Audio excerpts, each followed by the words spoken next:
বন্ধুরা পটল একবার এইভাবে বানিয়ে দেখুন, আঙুল চেটে খেতে বাধ্য হবেন। ভাত বা রুটির সাথে দারুণ লাগে খেতে, একদম অনন্য স্বাদে। আমি মমতা রান্নাঘরে সবাইকে স্বাগতম। চলুন তাহলে আজকের রেসিপি শুরু করা যাক।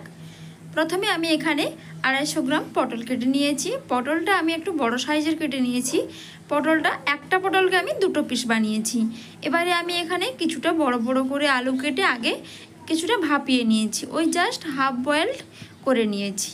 এরপর এখানে কড়াইতে সাদা তেল দিয়ে প্রথমে আলুটাকে আমি ভেজে নিচ্ছি। আমি আলুটাকে লবণ দিয়ে ভাপিয়ে রেখেছি, তাই এখানে কোনো রকম লবণ দিচ্ছি না। আলুটাকে জাস্ট একটু ভেজে নিয়ে এবার তুলে নিচ্ছি। ওই তেলের উপরে আমি কেটে রাখা পটলটাও ভেজে নেব। পটলটাকে আমি শুধুমাত্র লবণ দিয়ে ভেজে নেব, কারণ পটল ভাজার সময় হলুদ দিলে তেলটা কিন্তু একদমই কালো হয়ে যায়।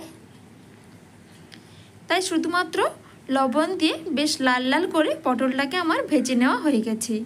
এবার পটলটাও আমি একটা পাত্রের মধ্যে তুলে নিচ্ছি। বন্ধুরা, আলু এবং পটল আমার ভেজে নেওয়া হয়ে গেলে এবারে আমি ওই তেলের উপরে দিয়ে দিচ্ছি কিছুটা গোটা গরম মশলা, 5 ফোড়ন, শুকনো লঙ্কা ও তেজপাতা। গোটা গরম মশলাগুলো বেশ লাল হয়ে এলে এবারে আমি কিছুটা কুচনো পেঁয়াজ দিয়ে দিচ্ছি। এখানে আমি ওই একটা বড় সাইজের পেঁয়াজ ছোট ছোট করে বেশ কুচি করে নিয়েছি, একদম পাতলা করে। পেঁয়াজটাকে একটু ভালো করে ভেজে নেব। পেঁয়াজটা ভেজে নেওয়া হয়ে গেলে 1 চামচ আদা বাটা, 1 চামচ রসুন বাটা দিয়ে দিলাম। আদা রসুনটা একসাথে বেশ ভাজা ভাজা করে নেব। বন্ধুরা, এখন আদা রসুনটা খুব সুন্দরভাবে ভেজে নেওয়া হয়ে গেছে। এবার জিরে গুঁড়ো, ধনে গুঁড়ো দিয়ে দিলাম, হলুদের গুঁড়ো, লঙ্কার গুঁড়ো। এবার গুঁড়ো মশলাগুলো একটু তেলের মধ্যে ফ্রাই করে নিচ্ছি যাতে কালারটা দারুণ আসে। এবারে আমি এখানে একটা টমেটো পেস্ট করে নিয়েছিলাম। একটা বড় সাইজের টমেটো পেস্ট করে দিলেই কিন্তু হয়ে যাবে। টমেটো পেস্ট দিয়ে খুব সুন্দরভাবে কষিয়ে নেব। দেখতেই পাচ্ছেন এখন কিন্তু মশলা থেকে খুব সুন্দর তেল ছেড়ে দিয়েছে। এবার আমি আগে থেকে ভেজে রাখা আলু এবং পটলগুলো অ্যাড করে দিচ্ছি। আলু এবং পটলের সাথে মশলাটাকে আরও ভালো করে কষিয়ে নিচ্ছি। মশলাটা যেহেতু শুকনো শুকনো ছিল, তাই আমি খুবই সামান্য পরিমাণে জল দিয়ে মশলার সাথে আলু এবং পটলটাকে খুব ভালোভাবে কষিয়ে নিচ্ছি। অল্প পরিমাণে 1 মিনিটের জন্য ঢাকনা দিয়ে দিয়েছিলাম। ঢাকনাটা এখন খুলে নিলাম। এবার ঢাকনা খুলে খুব সুন্দরভাবে নাড়াচাড়া করে নিচ্ছি। এখন আমাদের পটল আলুটা কিন্তু খুব সুন্দরভাবে কষানো হয়ে গেছে। এবারে আমি ছোট বাটির 1 বাটি পরিমাণ জল দিয়ে দিলাম।